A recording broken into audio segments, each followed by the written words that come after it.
नमस्कार विद्यार्थी मित्र हो. मी श्री गायकवाड आर्यल, प्रभात हायस्कूल निधोना, विषय समाजशास्त्र.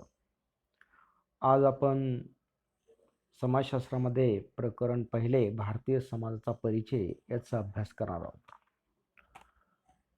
भारतीय समाजाचा परिचय बघताना आपण सगळ्यात पहिलं लक्षात ठेवायचं की आपण समाजशास्त्राचे विद्यार्थी आहोत. समाजशास्त्राचा विद्यार्थी म्हटलं त्याला काही प्रश्न पडले पाहिजे.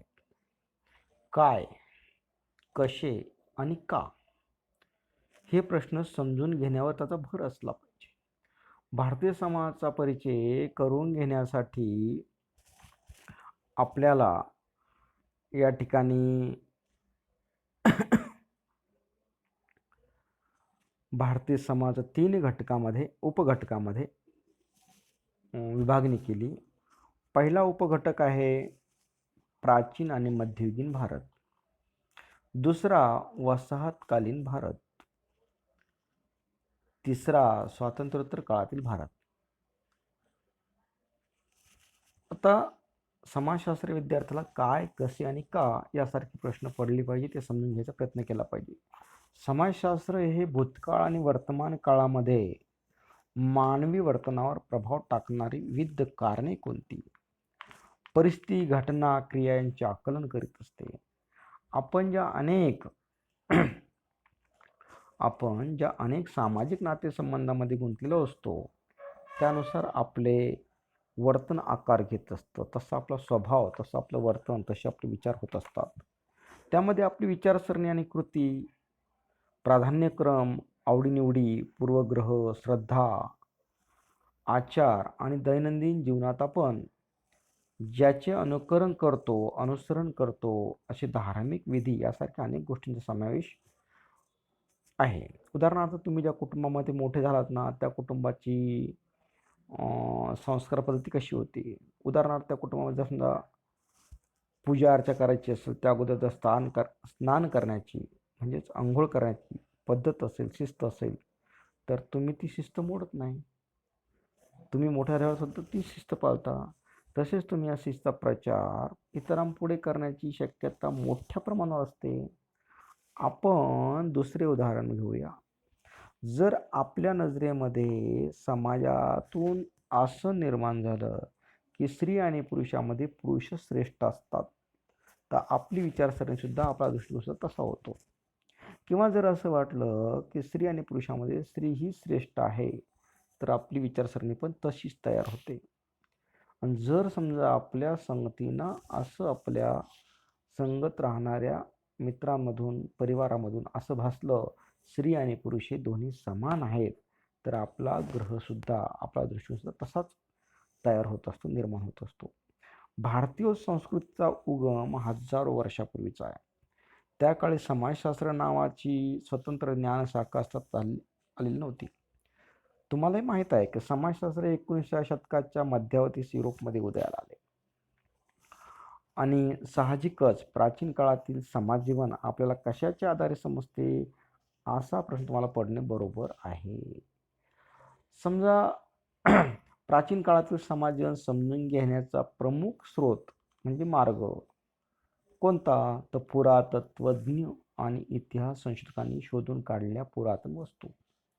त्याखेरीज प्रवास वर्णने, एखाद्या घटनेच्या प्रत्यक्षदर्शनी केलेल्या नोंदी, चरित्रग्रंथ, साहित्य, कोरलेल्या किंवा लिखित राजाने दिलेल्या आज्ञा, राजआज्ञा असं म्हणतात, सरकारी दप्तरी म्हणजे ऑफिसमध्ये, कार्यालयामध्ये असल्या नोंदी यासारखे लिखित पुरावे उपलब्ध असतात. पुरातन वस्तू म्हणजे प्राचीन संस्कृतीची ओळख पटवून देणाऱ्या वैशिष्ट्यपूर्ण मानवनिर्मित, मानवाने तयार केलेल्या वस्तू. उदाहरणार्थ हत्यारे, अवजारे, भांडी, दागिने, कलावस्तू, शिल्पे, उत्खनित वस्तू, चित्रे, दफन स्थळे, अंत्यविधीचे स्थळ, समाधीस्थळे, नाणी, शस्त्रास्त्रे इत्यादी. त्याखेरीज मानवी अस्थी म्हणजे हाडकं, प्राण्यांची हाडं, जीवाश्म, प्राचीन स्थळांचे भौगोलिक स्थान या गोष्टीही प्राचीन काळातील समाज जीवन समजून घेण्यासाठी उपयुक्त असतात.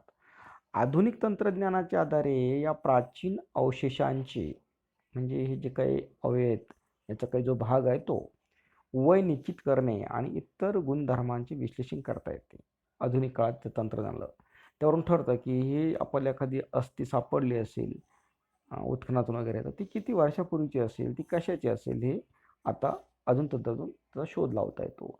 अशा पद्धतीने केलेल्या संशोधनातून प्राचीन समाजचे पुनर्रचित चित्र उभे करता येते. त्यातून दिसणाऱ्या विविध पैलूंच्या आधारे आपले प्राचीन संस्कृतीचे आकलन स्पष्ट झाले आहे.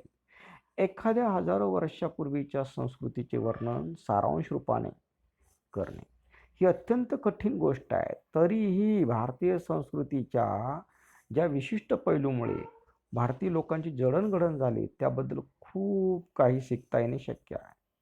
शिकण्याच्या सोयीसाठी पहिल्या पाठाचा मूळ घटक 3 उपघटकामध्ये विभागला गेला.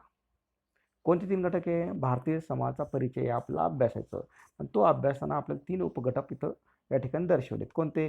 प्राचीन आणि मध्ययुगीन भारत, दुसरा वसाहतकालीन भारत, तिसरा स्वातंत्र्योत्तर काळातील भारत. 21व्या शतकातील समाजशास्त्राचे विद्यार्थी आहोत आपण. या नात्याने आपल्याला इथं दिलेल्या काही धाग्यादोऱ्याच्या आधारे व्यवस्थित समजून घ्यायचंय, त्याचं मनन करायचंय, त्याचं मर्म काय, त्यातलं सत्य काय ते जाणून घ्यायचंय, त्याची चिकित्साही करायची, अशी आपल्याकडनं अपेक्षा आहे. अर्थातच हे करण्यासाठी ऐतिहासिक चौकटीतून उपलब्ध असलेल्या माहितीचा उपयोग करून काही हजार वर्षाचा भूतकाळातील प्रवास करणे अपरिहार्य आहे. त्यातून हाती लागलेल्या काही वैशिष्ट्यपूर्ण पैलू, महत्त्वपूर्ण टप्प्याच्या आधारे मानवी जीवन पद्धतीचे असंख्य प्रकार, सामाजिक पर्यावरण हितसंबंध, आचार पद्धती, धार्मिक विधी, झालेले अन्याय, चुका, मानवी स्थलांतरे, तसेच हे सर्व घडण्यासाठी आवश्यक असलेले घटक याबद्दल तुम्हाला आश्चर्य वाटल्याखेरीज राहणार नाही. संमिश्र स्वरूपाच्या या माहितीच्या मंथनातून खूप काही हाती लागू शकते. आपली भूतकाळासंबंधीची जाणीव आपला वर्तमान काळ घडवत असतो आणि त्यातून आपल्या विचाराची आणि वर्तणुकीची दिशा निश्चित होत असते. हे निसंशय निशंका आहे. आपली जडणघडण कशी झाली हे समजून घेत असताना जी नवी अंतर्दृष्टी तुम्हाला प्राप्त होईल त्या आधारे तुमचा उत्साह वाढेल. कारण तुम्हाला भूतकाळाकडून मिळालेल्या विविधांगी वारसा, तसेच तुमचे वर्तमान आणि नजीकचा व दूरस्थ भूतकाळ या सर्वांची असंख्य पाळेमुळे किती खोलवर रुजलेले आहेत याची कल्पना करता येईल. आता एक कालरेषा दर्शवली. कालरेषेच्या आधारे आपण थोडं समजून घेऊ.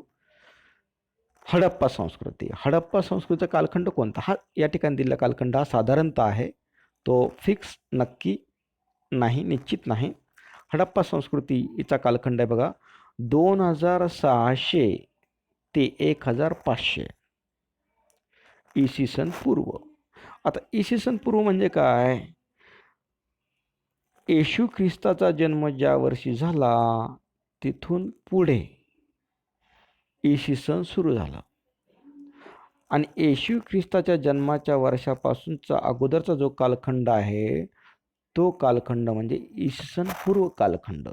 मग हडप्पा संस्कृतीचा कालखंड कोणता आहे? इसवी सन पूर्व म्हणजे येशू ख्रिस्ताच्या जन्माच्या पूर्वीचा कालखंड. मग येशू ख्रिस्त उदाहरणार्थ आज जन्माला आले, आजपासून 1 वर्ष अगोदर, आजपासून 2 वर्ष अगोदर, आजपासून 4 वर्ष, 200 वर्ष, 400 वर्ष, 2600 वर्ष. मग तसंच हडप्पा संस्कृती 2600 वर्षापासून तर 1500 वर्षापर्यंत कालखंड. दुसरा एक कालखंड वेदकालीन भारत. याचा कालखंड आहे इसवी सन पूर्व 1500 ते 500 म्हणजे 1500 ते 500 असा कालखंड आहे इसवी सन पूर्व. नंतर दुसरे नागरिकीकरण, याचाही कालखंड इसवी सन पूर्वच आहे, येशू ख्रिस्त जन्मापूर्वीचाच आहे.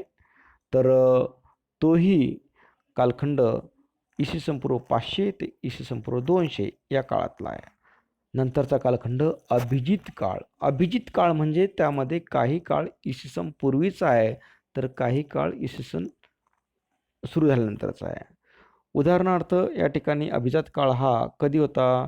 तर जवळपास इसवी सन पूर्व 200 वर्षापूर्वी पासून तर इसवी सन 650 पर्यंत हा काळ म्हणजेच अभिजित काळ.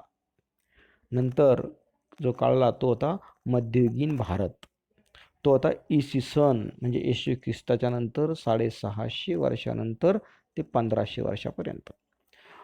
आता उपघटक पहिला प्राचीन आणि मध्ययुगीन भारत. इथे दिलेल्या कालरेषेच्या आधारे भारताच्या प्राचीन इतिहासाचे विभाजन वेगवेगळ्या कालखंडात कसे केले जाते याची साधारण कल्पना तुम्हाला येऊ शकेल. कशावरून? हडप्पा संस्कृतीपासून ते मध्ययुगीन भारतापर्यंत जी कालरेषा दिली त्यावरून. शालेय विद्यादशेमध्ये या ऐतिहासिक कालखंडाचा आणि त्यातील इतिहासाचा अभ्यास तसेच त्यासंबंधीच्या चर्चा केल्याने तुमच्या स्मरणात असेल. मग समाजशास्त्राचे विद्यार्थी म्हणून आपण सामाजिक इतिहासाच्या वाचनातून नेमके काय समजून घेणार आहोत? तर या ठिकाणी समाजशास्त्राच्या या वर्षीच्या अभ्यासक्रमात काही निवडक वैशिष्ट्यपूर्ण पैलूच्या आधारे आपण प्राचीन संस्कृती कशी, प्राचीन जीवनमान समाज कसे, मध्ययुगीन काळातील भारतीय समाज कसा होता हे जाणून घेणार आहोत. त्यामध्ये खालील सूत्र अभ्यासक्रमासाठी महत्त्वाचे आहेत. कोणते? धार्मिक श्रद्धा प्रणाली आणि आचार. धर्माविषयी किंवा धार्मिक कार्य जे करत असताना त्याचे आचार विचार कसे, स्त्रियांचे समाजातील स्थान, शिक्षण पद्धती, समाज जीवन आणि नागरिकीकरण. तर पहिला काल धार्मिक श्रद्धा प्रणाली आणि आचार. अभ्यासकांच्या मते सध्या उपलब्ध असलेल्या आणि धार्मिक श्रद्धा प्रणाली आणि आचारसंबंधीचे साहित्य हे बहुस्तरीय आणि गुंतागुंत आहे. हडप्पा संस्कृतीच्या उत्खननामधून मातीच्या विविध पुरुष आणि स्त्री मूर्ती मिळाल्या आहेत. त्या देवतांच्या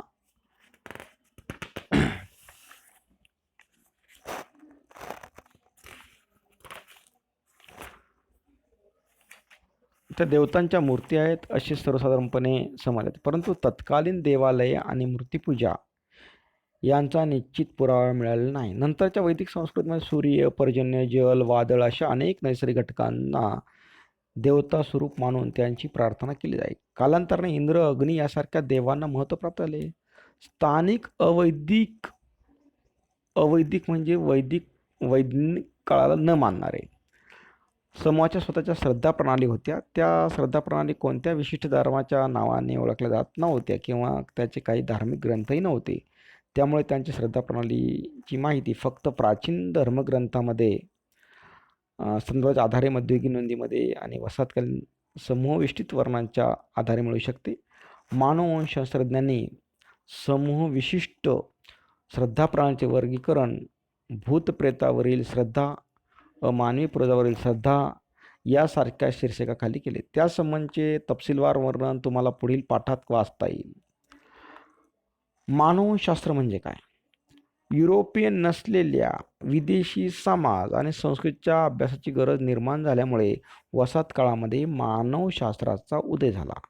मानवशास्त्र हे भौतिक शारीरिक मानवशास्त्र एक. दुसरा गट सामाजिक सांस्कृतिक मानवशास्त्र. ह्या दोन विस्तृत शाखांमध्ये विभागलं गेलं. वसाहतिक अभ्यासाचा भाग म्हणून मानवशास्त्राचे टीकाकार एडवर्ड सईद यांनी प्राच्य विद्याशाखेचा अभ्यास केला. हिंदू जीवन पद्धतीच्या संदर्भातील श्रद्धा प्रणाली आणि धार्मिक आचार यांची माहिती अनेक वैदिक ग्रंथातून मिळते. त्यातील काही लिखित स्वरूपातील आहेत तर काही मौखिक म्हणजे तोंडी परंपरेने जपले आहेत. त्यामध्ये वेद संहिता, उपवेद, वेदांगे, ब्राह्मण ग्रंथ, आरण्यके आणि महाकाव्ये म्हणजे रामायण महाभारत यांचा समावेश आहे. वैदिक संस्कृतीचा काळ पूर्व वैदिक इसवी सन पूर्व सुमारे 1500 ते 1000 वर्ष आणि उत्तर वैदिक म्हणजे इसवी सन पूर्व सुमारे 1000 ते 500 वर्ष अशा दोन कालखंडात विभागला आहे. कारण या दोन कालखंडाच्या दरम्यान अनेक बदल घडून आले. त्या बदलाची चर्चा ओघाओघाने होईलच पुढे. आता पुराणे आणि धर्मशास्त्रावरील ग्रंथामधून हिंदूच्या आचार पद्धतीचे आणि सामाजिक वर्तनाच्या नियमाचे वर्णन केले आहे. हे नियमन कर्म सिद्धांत यावर आधारले आहेत. त्यालाच कार्य कारण परंपरेचा सिद्धांत असे म्हटलं ते. करावे तसे भरावे ही म्हण तुम्हाला माहीत आहे, परिचित आहे. जन्म मृत्यूच्या चक्रावर हिंदूचा विश्वास आहे. त्यानुसार व्यक्तीच्या एका जन्मातील कर्मसंहित पुढील जन्माचा आलेख निश्चित करतो. या जन्मी आपण चांगलं वागलो तर पुढचा जन्म चांगला मिळतो असे समज, अशी एक मनधरणा या ठिकाणी आहे. जीवात्मा, जीवात असली आत्मा, शरीरात असली आत्मा हा मोक्ष प्राप्ती होईपर्यंत पुन्हा पुन्हा जन्म घेतो आणि पुन्हा पुन्हा मृत्यू पावतो. या चक्रामध्ये अडकलेला असतो. हिंदू व्यक्तीच्या आयुष्यात 4 पुरुषार्थ उद्दिष्ट महत्त्वाची मानलेली आहेत. 4 पुरुषार्थ कोणते? धर्म, अर्थ, काम, मोक्ष. धर्म, फलाची आशा न करता निरपेक्ष वृत्तीने, कुठली आशा न ठेवता, इच्छा न ठेवता आपलं ठरलेलं काम मानवतेनुसार करत राहणे म्हणजे धर्मपालन करणे. नंतर अर्थ, अर्थ म्हणजे पैसा, धन, संपत्ती. विहित म्हणजे योग्य त्या समाजमान्य अशा मार्गाने संपत्ती, धन मिळवणे. नंतर काम, काम विहित मार्गाने, व्यभिचाराने नव्हे, शारीरिक सुखाची आणि आनंदाची प्राप्ती करून घेणे. मोक्ष, जन्ममृत्यूच्या फेऱ्यातून सुटका मिळवण्याची आयुष्यातील परमोच्च ध्येय म्हणजे मोक्ष. या 4 पुरुषार्थाच्या आधारे मानवाचं जीवन हे आधारलेलं आहे हिंदू धर्मानुसार. विविध अभ्यासक आणि संशोधक यांनी मांडलेल्या मतानुसार पूर्ववैदिक काळातील समाज हा व्यवसायाधिष्ठित सामाजिक वर्ण पद्धतीच्या या पद्धतीची चर्चा पुढे केली जाईल. याची ताठर नव्हता. मात्र काही काळाने वर्णपद्धतीत 4 वर्ण सांगितलेत. ब्राह्मण, क्षत्रिय, वैश्य, शूद्र हे 4 वर्ण. या वर्णानुसार अधिकाधिक ताठर सीमा निर्माण झाल्या आणि जातीव्यवस्था निर्माण झाली. तिचे रूपांतर उच्च निश्चितेच्या स्तरामध्ये विभागलेल्या रचनेत झाले. पुरोहित वर्गांचे वर्चस्व असलेल्या आणि पवित्र आणि अपवित्र या कल्पनावर आधारलेल्या जातीव्यवस्थेत स्तरांची उतरंड खोलवर रुजत गेली. याचा अर्थ जातीच्या अंतर्गत विवाहाची सक्ती, धार्मिक आचारविधीचा प्रमाणाबाहेर महत्त्व आणि जातीमधील सीमा अत्यंत कडक होत गेल्या. धन्यवाद. पुढील भाग आपण पुढच्या तासात बघू.